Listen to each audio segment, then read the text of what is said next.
Salam sejahtera, terima kasih kerana bersama dengan saya di Nazilin Unity Channel. Saudara-saudara sekalian, kalau selama ini kita mendengar tentang Najib, kali ini kita dengar pula tentang cerita istri Najib, yaitu Rosmah Mansur. Ini apabila Rosmah Mansur seperti yang kita tahu telah pun didapati bersalah, disabitkan kesalahan, serta diberikan hukuman penjara selama 10 tahun dan denda 970 juta. Satu rekod baharu Malaysia. Boleh dimasukkan dalam Malaysian Book of Record kerana telah diberikan hukuman denda menghampiri 1 bilion 970 juta. Bagi rakyat biasa, ini satu jumlah nilai yang 100% mustahil untuk dibayar. Belum pernah ada di Malaysia ini penjenayah yang dikenakan hukuman penjara dan denda 970 juta. Belum pernah ada. Tetapi isteri bekas Perdana Menteri ini, yaitu Rosmah Mansur, memecah rekod Malaysia dengan mendapat hukuman denda 970 juta. Itu satu jumlah yang sangat besar.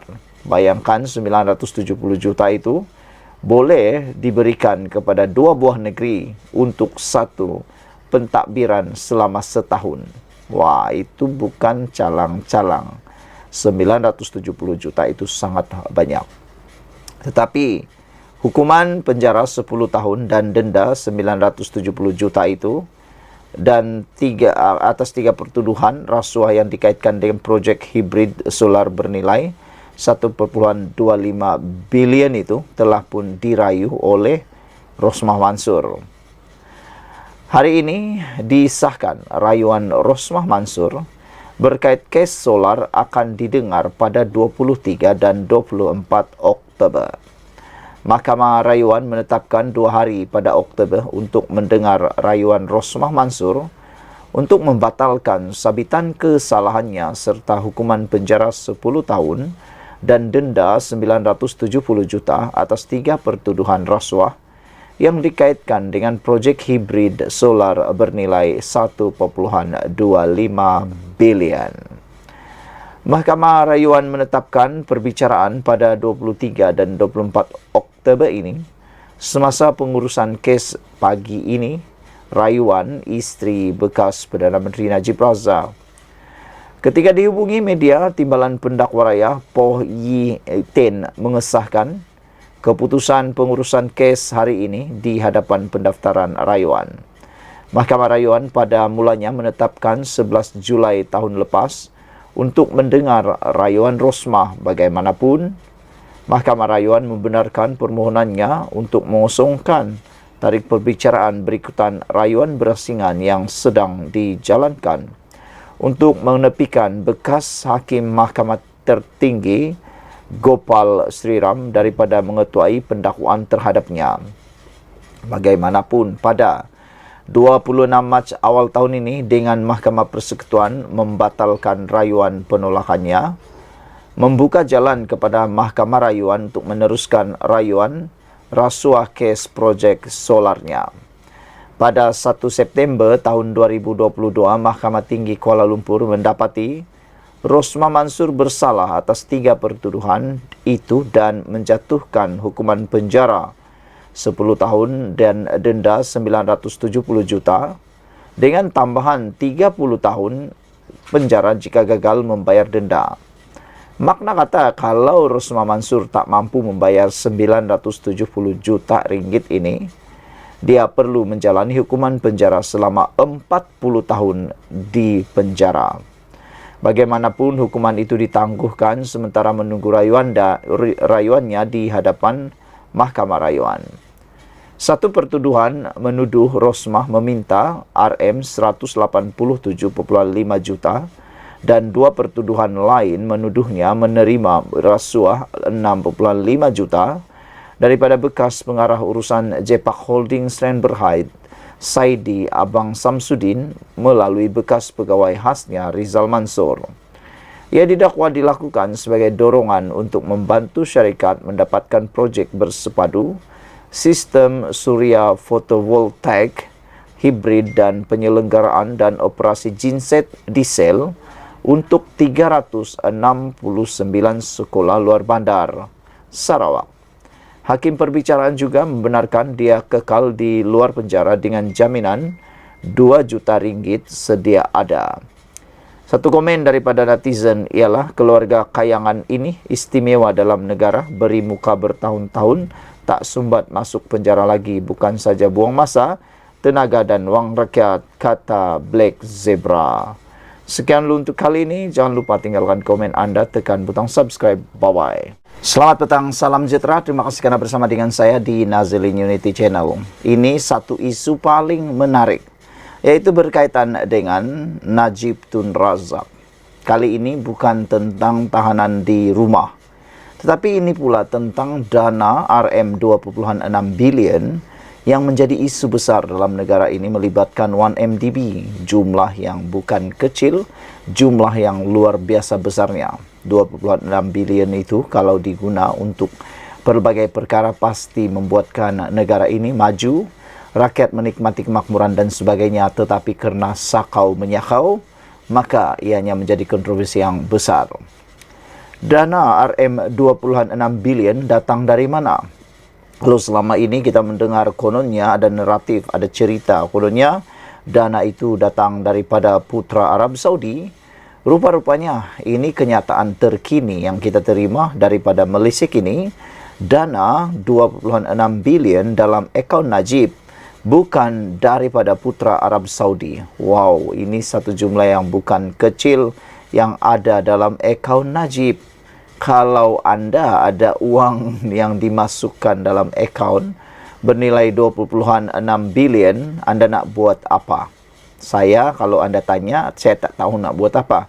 Kerana tak pernah terfikir punya duit 2.6 bilion. Tapi ini pendedahannya. Mahkamah Tinggi di Kuala Lumpur hari ini diberitahu bahawa Suruhanjaya Pencegahan Rasuah Malaysia SPRM tidak memperoleh sebarang dokumen sokongan daripada dua putra Arab Saudi berkaitan ketulinan 4 surat dikaitkan dengan derma didakwa diberikan oleh kerabat Diraja Arab Saudi kepada Datuk Seri Najib Razak. Penguasa kanan SPRM Nur Aida Arifin, 37, berkata, pihaknya telah pergi ke Istana Riyadh pada tahun 2015 bagi mengadakan pertemuan dengan dua putra Arab Saudi bagi memastikan ketulinan 4 surat yang dikaitkan dengan derma 2.6 bilion itu. Tiada dokumen menunjukkan transaksi berkaitan dana yang dimasukkan dalam akaun bank Najib adalah datang daripada dua putra Arab Saudi itu, katanya. Beliau juga berkata demikian ketika disoal balas Peguam Tan Sri Muhammad Safi Abdullah yang mewakili Najib pada perbicaraan kes rasuah dan pengubahan wang haram dana RM2.3 bilion milik 1MDB yang dihadapi bekas Perdana Menteri itu.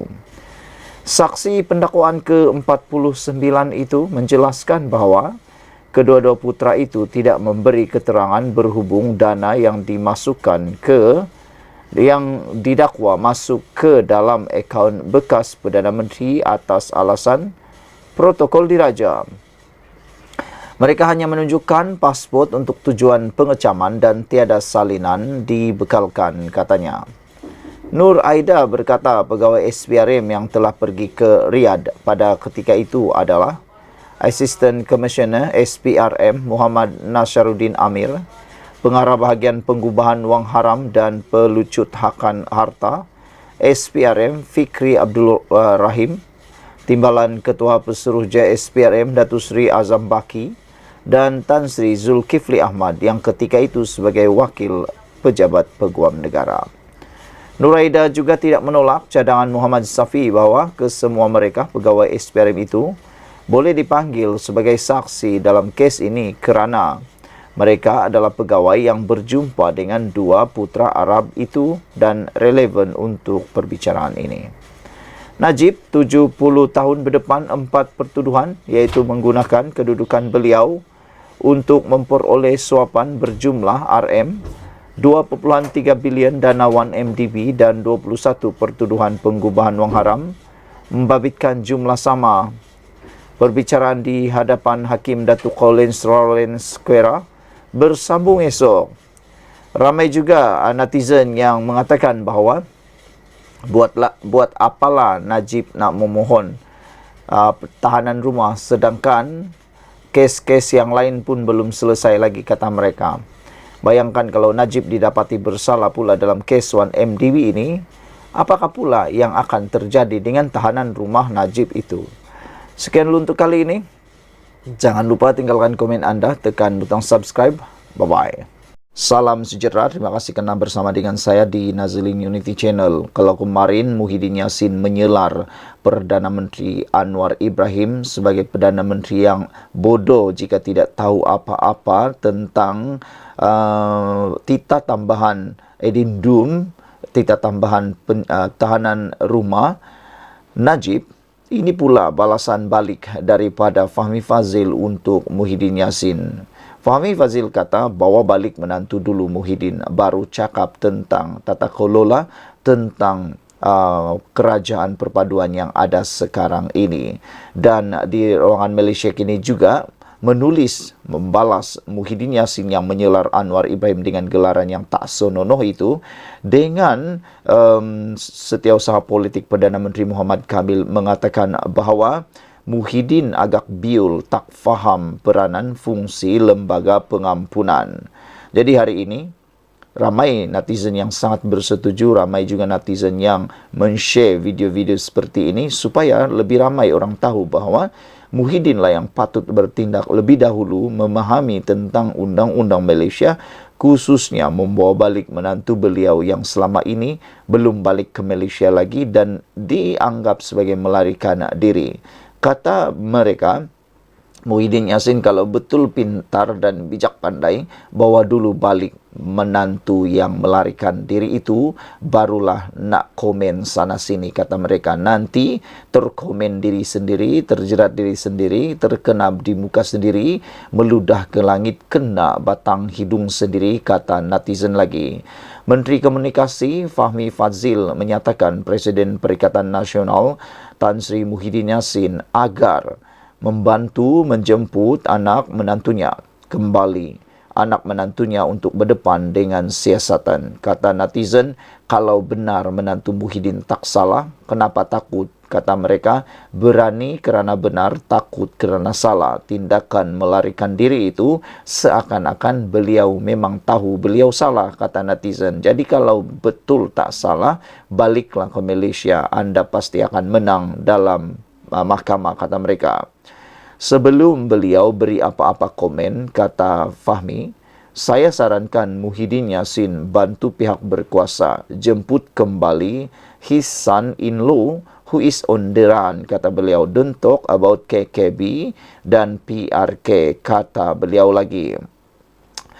Dalam bahasa Inggeris, beliau kata, bring back your son-in-law and then you are in a better position to talk because he is a fugitive from justice, kata Fahmi lagi. Fahmi juga menambah sepatutnya sebagai seorang pemimpin, apalagi bekas Perdana Menteri, beliau sepatutnya menjadi teladan kepada ramai orang berkaitan dengan perundangan Malaysia. Fahmi Fadzil kata, Muhyiddin seharusnya menjadi contoh baik dan arahkan menantu balik ke Malaysia dan berdepan siasatan yang telah pun dimulakan. Jika beliau gagal lakukan ini, iaitu perkara paling asas di muka bumi, beliau tidak ada moral standing to talk about anything else, kata Fahmi. Fahmi berkata demikian sebagai respon kepada Muhyiddin yang mendakwa bahawa kerajaan perpaduan dalam keadaan retak menanti belah berikutan isu titah diraja edendum dalam kes mantan Perdana Menteri Datuk Seri Najib Tun Razak. Untuk makluman semua, menantu Tan Sri Muhyiddin Yassin iaitu Datuk Seri Muhammad Adlan Berhan meninggalkan Malaysia pada 17 Mei tahun lalu. Dah hampir setahun dah tak balik-balik Malaysia.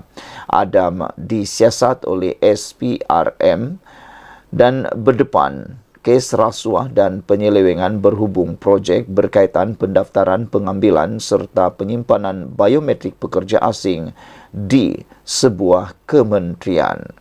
Saudara-saudara sekalian, sebelum kita berpisah, sila tinggalkan komen Anda untuk isu pada hari ini yang amat panas ini. Adakah Anda juga bersetuju dengan kenyataan Fahmi bahwa bawa balik dulu menantu baru banyak cakap? Jangan banyak cakap kalau tak bawa menantu balik dulu, kata Fahmi Fadzil. Ramai netizen kata ini yang patut Muhyiddin buat, daripada banyak cakap, bawa balik dulu anak menantu. Jangan sampai orang lain pula tiru tindakan Muhyiddin Yassin, kata mereka. Dengan pepatah, kalau guru kancing berdiri, anak kancing berlari-lari. Sekian dulu untuk kali ini. Jangan lupa tinggalkan komen Anda, tekan butang subscribe. Bye-bye. Selamat pagi, salam sejahtera. Terima kasih karena bersama dengan saya di Nazilin Unity Channel. Kalau kemarin Muhyiddin Yassin menyelar Perdana Menteri Anwar Ibrahim sebagai seorang yang dengan tanda petik kurang bijak jika tidak tahu tentang edidum, titah tambahan yang di Pertuan Agong, ini pula balasan untuk Muhyiddin Yassin. Beliau menggelar Anwar Ibrahim dengan tanda petik perkataan yang saya pun tak berani nak cakap, kurang bijak. Kalau tak tahu apa-apa, kata beliau, kali ini beliau kena balas semula. Apabila seorang daripada setiausaha politik Perdana Menteri, yaitu Muhammad Kamil Abdul Munim, tampil menemplak Muhyiddin Yassin yang didakwanya sebagai biul. Kalau kemarin Muhyiddin kata Anwar Ibrahim dengan tanda petik kurang bijak atau dengan perkataan yang tak senonoh itu, mengatakan perkataan itu, beliau pula kena balas balik dengan kata, di Malaysia kini, Muhyiddin agak biul, tak faham peranan fungsi lembaga pengampunan, kata setiausaha politik Perdana Menteri Muhammad Kamil.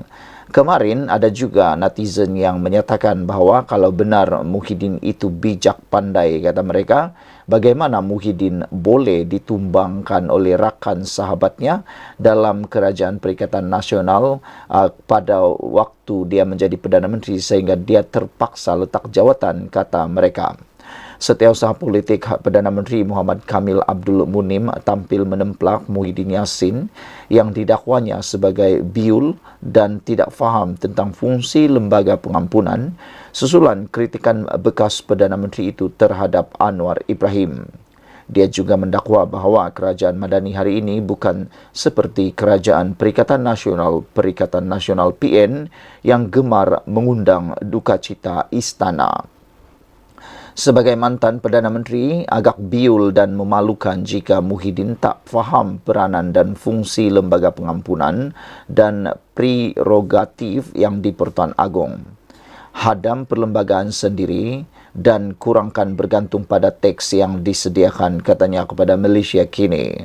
Muhammad Kamil mengulas kenyataan Muhyiddin yang melabel Anwar sebagai Perdana Menteri yang bodoh jika dia tidak tahu berkenaan dakwaan kewujudan titah edendum agar Najib Razak menghabiskan hukuman penjara menerusi tahanan di rumah. Sebelum ini, Anwar berkata bahawa afidavit yang difailkan oleh Timbalan Perdana Menteri Ahmad Zahid Hamidi untuk menyokong usaha bekas Perdana Menteri Najib Razak menjalani baki hukuman di bawah tahanan rumah dibuat atas kapasitinya sebagai Presiden UMNO. Ketika berkata demikian, Anwar menegaskan bahawa kerajaan tidak akan campur tangan dalam keputusan lembaga pengampunan dan menegaskan bahawa titah yang di Pertuan Agong semasa mesyuarat lembaga adalah muktamad dan tidak boleh dicabar. Muhyiddin sebaliknya membidas Anwar dan melabelnya sebagai Perdana Menteri yang bodoh. Mengulas lanjut, Muhammad Kamil bagaimanapun mempertahankan pendirian bahawa kerajaan tidak akan campur tangan dalam urusan yang di Pertuan Agong dan Majlis Raja-Raja. Ini beza kerajaan Muhyiddin dan kerajaan hari ini yang menjunjung dan hormat kepada institusi diraja. Segala keputusan dibuat melalui tata cara dan penuh adab menurut perlembagaan. Tidak seperti tindakan kerajaan Muhyiddin yang menarik semula ordinan darurat yang mengundang rasa duka cita seri paduka, katanya. Ketika pentadbiran Muhyiddin Al-Sultan Abdullah Riyatuddin Al-Mustafa Bilal Shah melahirkan rasa duka cita baginda dengan pengumuman pembatalan ordinan darurat di Parlimen. Ramai pihak sebelum ini berpendapat pembatalan tersebut dibuat secara tidak berperlembagaan.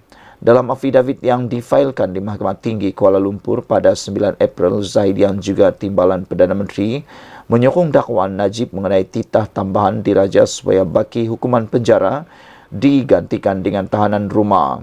Zafrul kemudiannya berkata terdapat kesilapan fakta dalam afidavit Zahid dan dia akan mendapat nasihat undang-undang dan menulis kepada Mahkamah Tinggi untuk membetulkan kesilapan itu. Ditanya mengenai titah tambahan itu, Anwar enggan mengulas dan sebaliknya berkata ia adalah bidang kuasa lembaga pengampunan. Beberapa komen daripada netizen pada ruangan Malaysia kini, ada yang kata rindu zaman Najib, ada juga kata yang sini sakau, yang sana pun sakau. Perdana Menteri X terbaik berbanding yang lain, kata beliau. Muhyiddin taulah, jangan cakap yang bukan-bukan, kata beliau. Ada mesyuarat ke macam mana boleh tambah-tambah-tambah, kata Violet. Tok Mudin kata biul atau tidak jika Perikatan Nasional boleh batalkan pengampunan penyakau besar negara dan kekalkan hukuman asal, saya akan pangkah PN dan pada PRU nanti, kata beliau. Tapi kalau tak boleh, malaslah nak memangka, semua sama je, tak boleh buat apa-apa, kata beliau. Sekian dulu untuk kali ini, jangan lupa tinggalkan komen anda, tekan butang subscribe, bye-bye.